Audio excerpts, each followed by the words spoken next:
warahmatullahi wabarakatuh. Salam sejahtera bagi kita semua. Perkenalkan, nama saya Muhammad Paritesil Wisnubroto, SPMSC. Saya saat ini merupakan dosen tetap di program studi Agroekoteknologi Fakultas Pertanian Universitas Andalas. Saat ini saya sedang mengikuti proses sertifikasi dosen gelombang 1 tahun 2026 yang diselenggarakan oleh Kementerian Pendidikan Tinggi, Sains dan Teknologi. Video ini saya buat sebagai pernyataan diri dosen dalam unjuk kerja Tridharma Perguruan Tinggi atau biasa disebut PDD UKTTT, khususnya dalam bidang pengajaran. Pada kesempatan ini saya akan memaparkan mata kuliah yang saya ampu pada semester genap, yaitu pengantar fisiologi tumbuhan dengan kode mata kuliah AET 62101. Mata kuliah ini merupakan mata kuliah wajib pada semester 2 dengan bobot 3 SKS. Adapun pengantar fisiologi tumbuhan merupakan mata kuliah yang mempelajari konsep dasar dan mekanisme fisiologi tumbuhan sebagai landasan memahami proses kehidupan tanaman.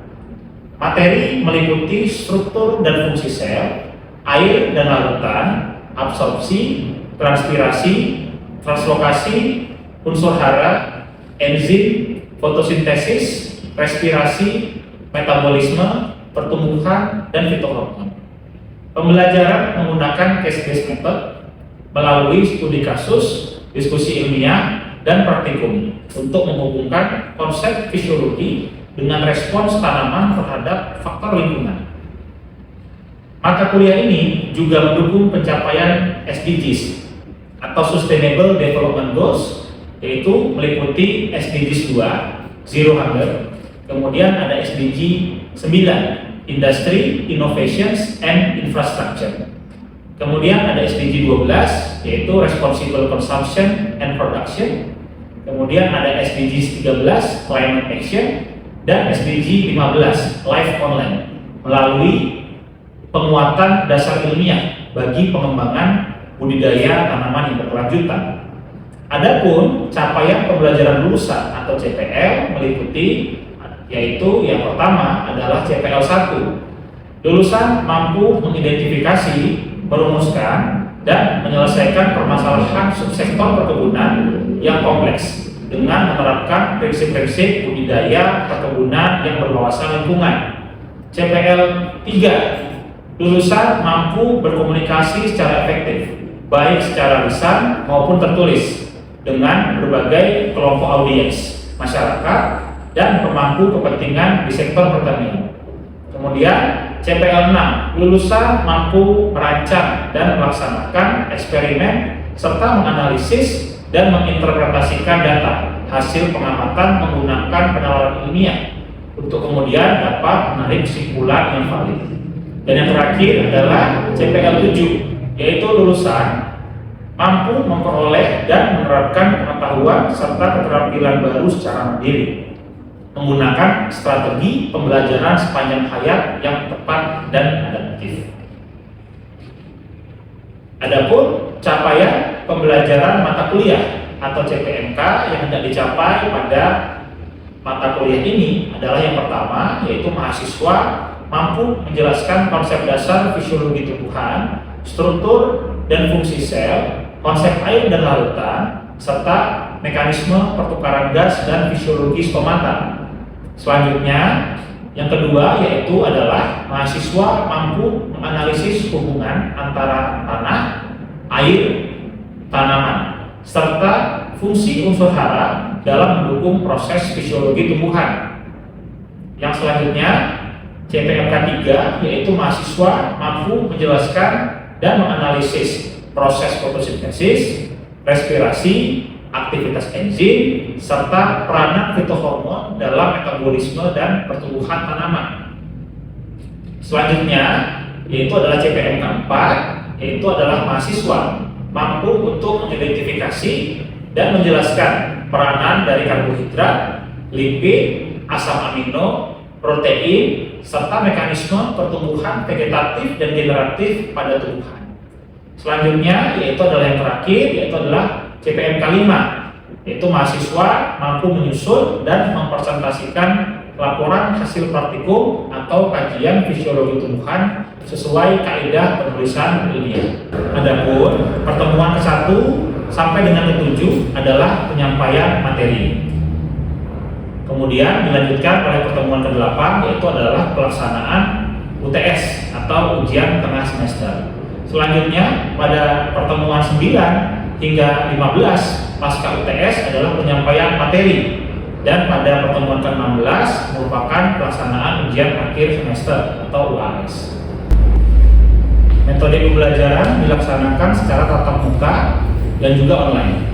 Adapun media pembelajaran menggunakan program Zoom Meeting dan juga LMS bernama Island yang merupakan platform resmi pembelajaran dari Universitas Andalas. Adapun materi perkuliahan baik berupa modul dan juga RPS dapat diunduh melalui Island.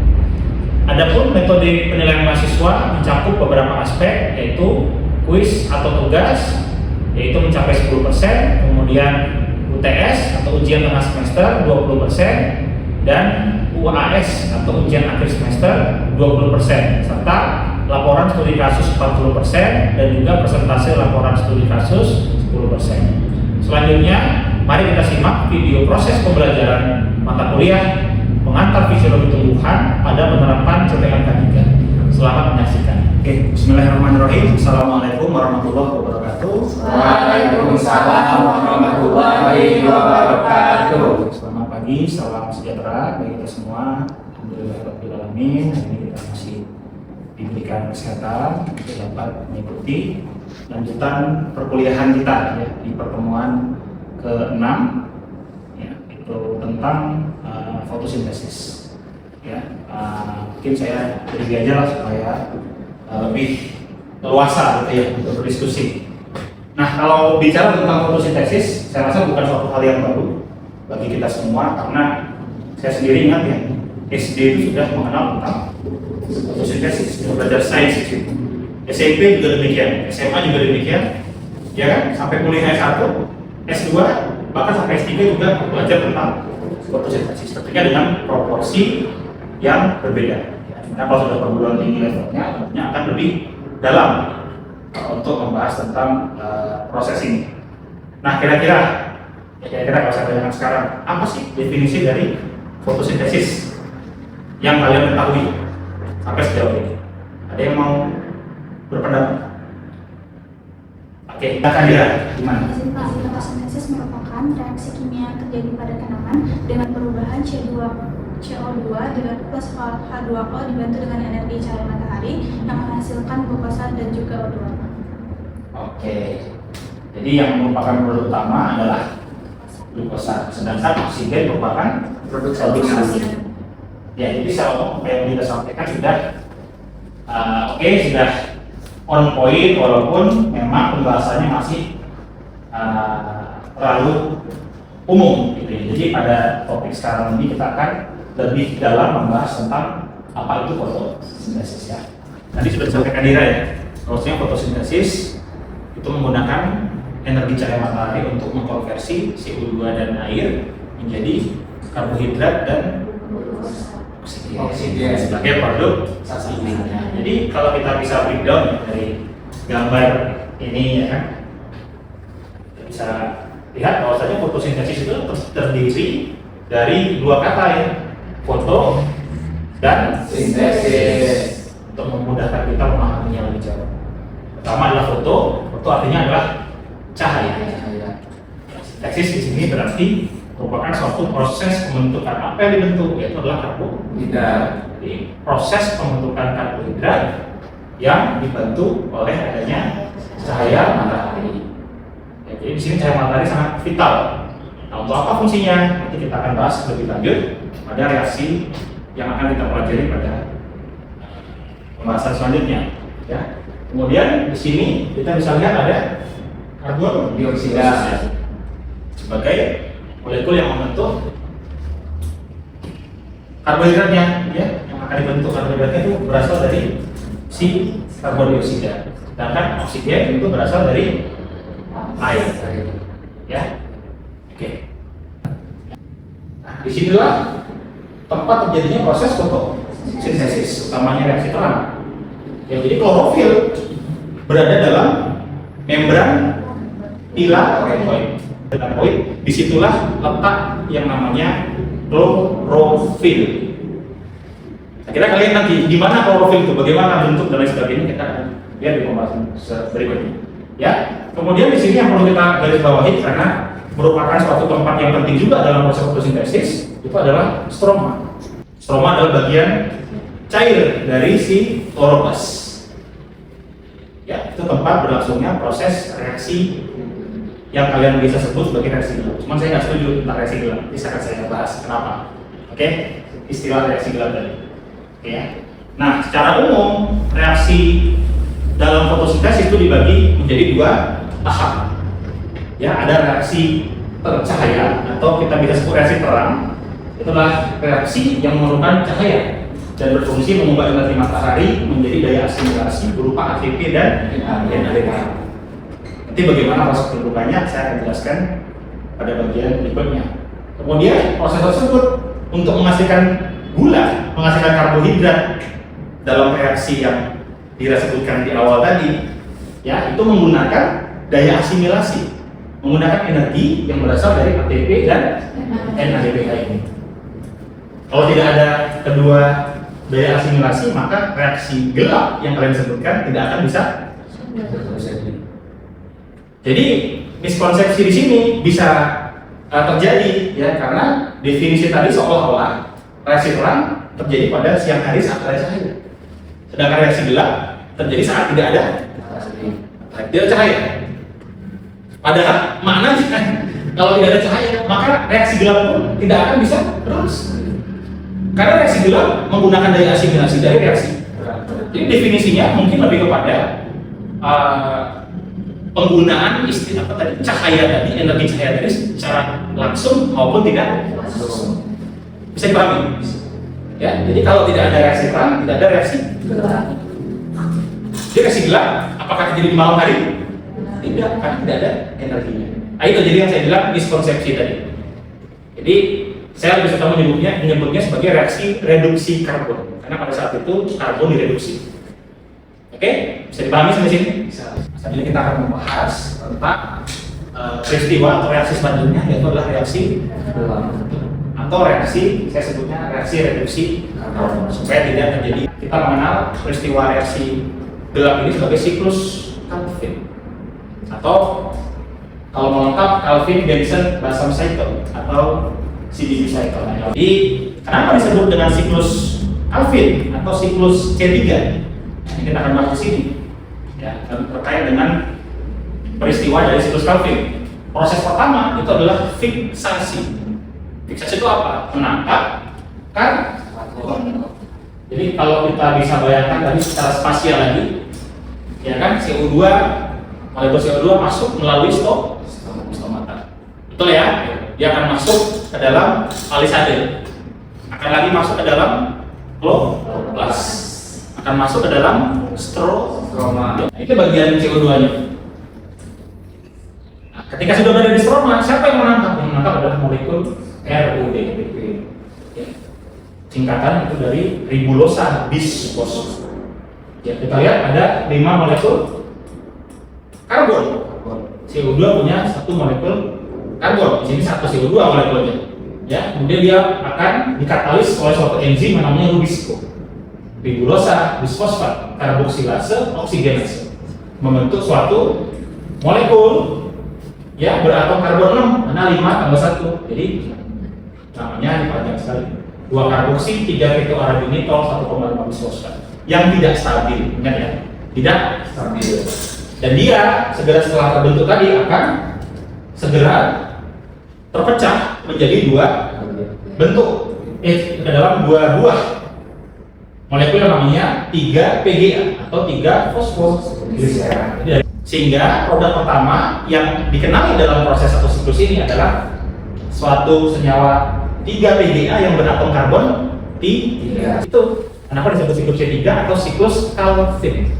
Ya. Selanjutnya akan masuk ke reaksi selanjutnya yaitu adalah proses reduksi. Nah, disinilah ATP dan NADPH yang dihasilkan oleh reaksi terang akan digunakan. Nah, di sini ada, nah di sini ada 2 molekul 3 PGA.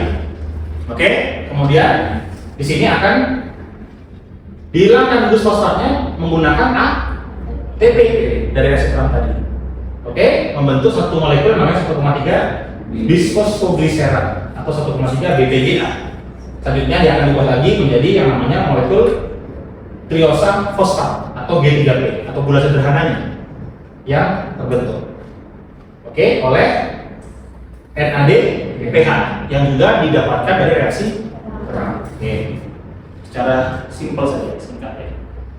Nah, dalam proses regenerasi ini menjadi satu hal yang penting dan ternyata dari satu molekul CO2 tadi, ya, itu akan bisa dihasilkan 2 molekul G3P yang punya 6 atom karbon. Karena ini 2 molekul dikali 3 atom karbon, jadi 6. Untuk membentuk satu molekul glukosa kita perlu 6 atom. Tapi apa efeknya? Ketika ini semua digunakan untuk membuat glukosa yang kita makan itu, nasi kita makan glukosa kan? Itu dari sini. Nah itu, maka tanaman atau tumbuhan tidak akan bisa membentuk molekul penangkap CO2-nya lagi, yaitu RUBP. Nah di sini tumbuhan itu ternyata bisa mengelola sumber daya yang ada untuk keberlanjutan atau sustainability. Jadi sebelum manusia bicara sustainability, tumbuhan itu sudah tahu caranya bagaimana untuk menghasilkan kembali molekul yang berharga tadi. Dia harus menangkap CO2 kembali untuk menjaga keberlangsungan siklus atau reaksi gelap tadi.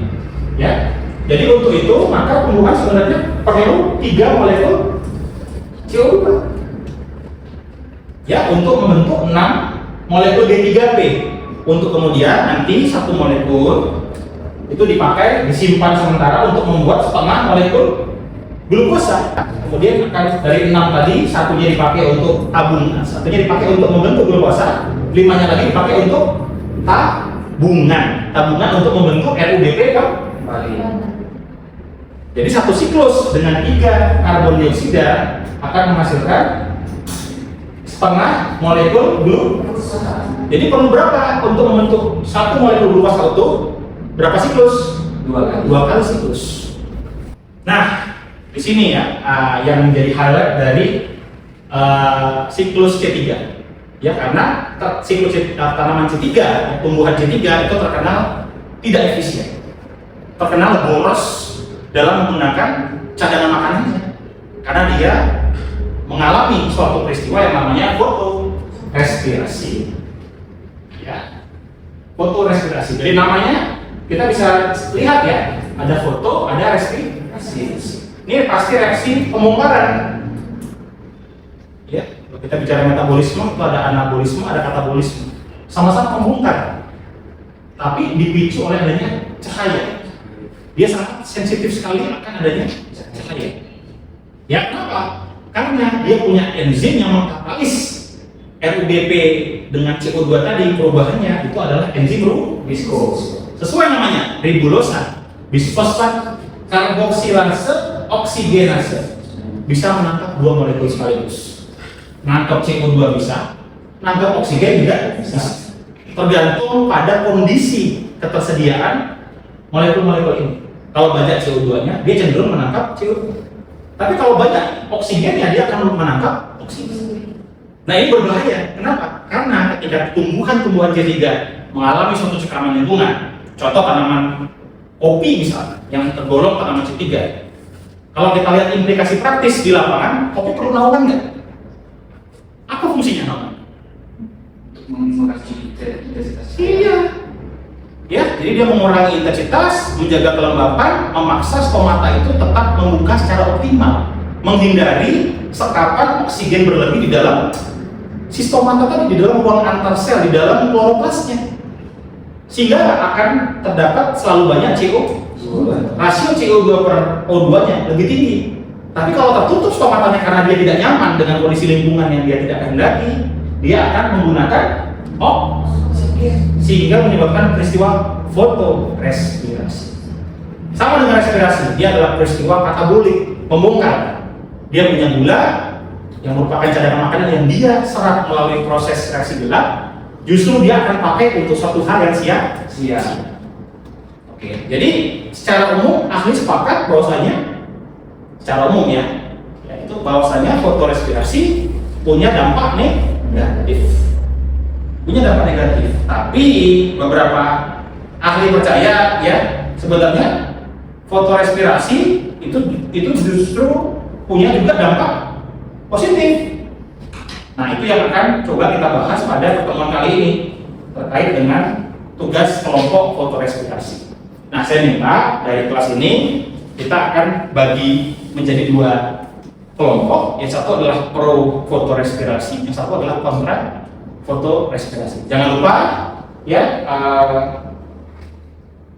untuk argumennya ya disusun berdasarkan data dan fakta yang diperoleh dari jurnal-jurnal yang terpercaya. Gitu. Jadi silakan saya minta sekarang tolong disusun layout bangkunya untuk menjadi 2 tim yang pro dan kontra tadi. Silakan. Oke, baik. Setelah dibentuk 2 kelompok ya sesuai dengan instruksi tugas yang ada pada modul, debat ini akan dipimpin oleh seorang moderator. Ya, kira-kira kalau saya tawarkan siapa yang ingin menjadi moderator? Wah, langsung ya. Octavia Rifandi. Nah, silakan. Oke Pak, terima kasih atas kesempatan waktunya. Di sini bisa ruang ini terbagi menjadi 2 kelompok, yaitu di sini akan membahas tentang fotorespirasi. Di sebelah kiri saya yaitu kelompok pro dan di sebelah kanan saya itu kelompok kontra. Nah, sebelum masuk ke sini, apakah dari teman-teman pro ingin menyampaikan argumentasinya tentang fotorespirasi? Mungkin kepada teman-teman pro bisa katakan. Baik, kepada saudari Ria dipersilakan.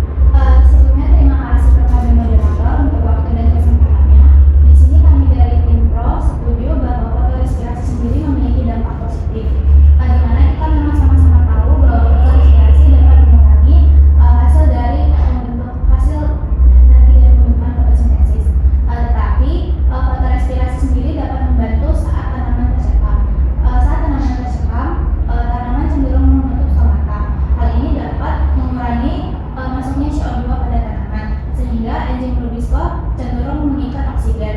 Pengikatan oksigen ini sendiri dapat membantu tanaman untuk mengurangi terjadinya pembentukan radikal superoksida. Radikal superoksida terbentuk ketika oksigen berlebih berinteraksi dengan elektron yang dapat menyebabkan terbentuknya radikal superoksida yang nantinya dapat menyebabkan peroksida lipid yang mengurangi akses pada tanaman sehingga tanaman dapat mengalami cekaman dan akhirnya mati. Baik, terima kasih kepada saudari Ira. Sebelum saya melemparkan kepada tim pro, apakah dari tim kepada tim kontra, apakah dari tim pro ingin menyampaikan argumentasi lain, atau memang tim kontra langsung ingin menyampaikan argumen terhadap tim pro? Kalau ada bisa ke kanan. Oke, baik, kepada saya dipersilakan. Terima kasih moderator. Baik, menurut dari kelompok kami, seperti yang kita ketahui, respirasi itu kan dia pemekaran. Jadi fotorespirasi itu dia kurang menguntungkan atau dia tidak berguna karena dia menurunkan fotosintesis bersih, di mana enzim rubisco itu dia mengikat oksigen bukan karbon dioksida, sehingga energi ATP dan NADPH itu digunakan tanpa menghasilkan glukos, tanpa menghasilkan gula. Hal ini juga digunakan oleh jurnal oleh Si dan Bloom 2021 yang mengatakan bahwa fotorespirasi ini dapat menurunkan fiksasi karbon lebih dari 25%. Baik, terima kasih kepada saudari Ria. Nah, di sini tim pro dan tim kontra sudah menjawab satu argumennya. Apakah dari tim pro juga ingin menambahkan argumentasi dari saudari Ria tersebut? Silakan. Mungkin kalau ada bisa angkat tangan. Baik, kepada saudara Adit silakan. Menurut saya, fotorespirasi bukanlah pemborosan energi, melainkan sebuah faktor pengaman evolusioner yang esensial untuk melindungi organel fotosintesis dari kerusakan permanen akibat stres cahaya. Saat tanaman tercekam, iklim ekstrim atau seperti kekeringan atau panas, mereka menutup stomata untuk mencegah dehidrasi. Efek sampingnya, pasokan CO2 di dalam daun habis. Tanpa CO2, reaksi gelap fotosintesis macet. Namun reaksi terang terus menyerap energi matahari. Jika kelebihan energi elektron ini tidak direndam, akan terbentuknya senyawa radikal bebas yang menghancurkan struktur kloroplas tanaman. Disinilah fotorespirasi bekerja dengan sengaja membakar energi berlebih tersebut. Oke, baik, terima kasih kepada saudara Adit. Di sini tim pro sudah menambahkan argumentasinya. Mungkin terhadap tim kontra, apakah ada yang ingin ditambahkan? Cukup? Oke, alhamdulillah di sesi diskusi kita sudah saling menyampaikan argumentasinya terhadap pro dan kontranya. Ternyata memang kedua-dua kelompok menyampaikan argumentasi dengan baik. Itu saja Bapak, dikembalikan. Baik, terima kasih penyampaiannya tadi ya, selaku moderator untuk dapat menyimpulkan diskusi kita pada hari ini. Jadi dari apa yang telah kita sama-sama bahas, kita mendapatkan insight baru ya, bahwasanya proses fotorespirasi tidak hanya merupakan suatu proses yang negatif, ya, tapi merupakan suatu proses yang memang mengorbankan satu hal.